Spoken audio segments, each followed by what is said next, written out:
Love doesn't belong in rooms like this. It's too expensive for someone like you. The day Adrian Vale laughed at her laugh, the room echoed with a sound that would haunt him for years.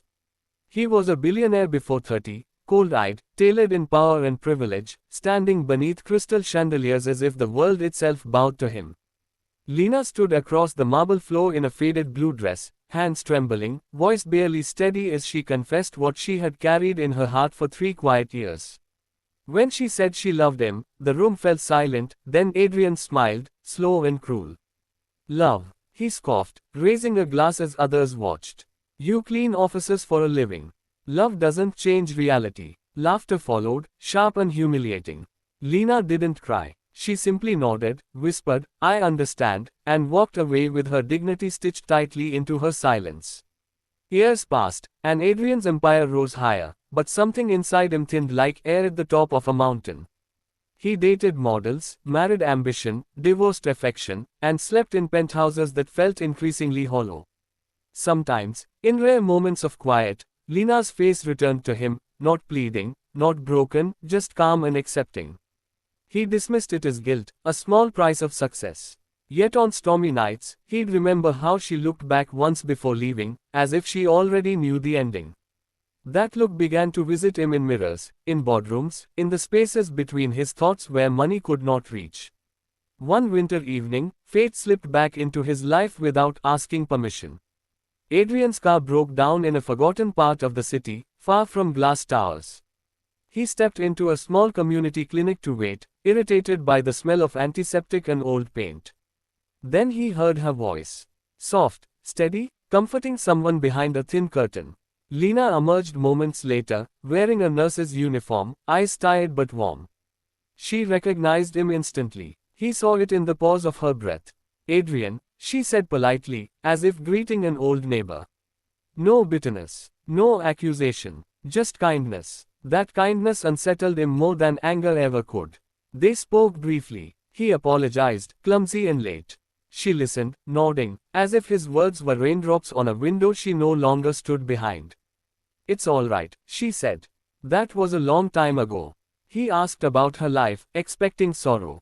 Instead, she spoke of purpose, of helping people, of nights spent holding strangers' hands as they faded or healed. When he asked why she never reached out again, her answer was gentle and devastating. You didn't break my heart, she said. You taught me where not to place it. Before he could respond, she was called away, disappearing back into the white corridors of service and meaning. Adrian couldn't forget her after that. He returned to the clinic with donations, with offers, with excuses to see her. Lena remained courteous but distant, like a door softly closed. One evening, as snow fell outside the windows, she finally sat with him. I don't hate you, she said quietly. But I learned something important that day you laughed. Love that begs loses its soul. Her words struck deeper than any insult.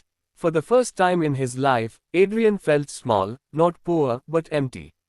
Weeks later, the clinic called him in the middle of the night. Lena had collapsed during a shift. By the time he arrived, the halls were hushed. A doctor met him with tired eyes. An undiagnosed heart condition. Silent, relentless. She had known for months. Adrian was handed a sealed envelope with his name written in careful ink. His hands shook as he opened it. I loved you once, the letter read, but I loved myself enough to walk away. If you're reading this, don't punish yourself. Just don't laugh at love again. Silence is heavier than words. The funeral was small. No cameras. No headlines. Adrian stood alone under a gray sky, listening to the earth fall softly, each sound echoing louder than the laughter he once shared.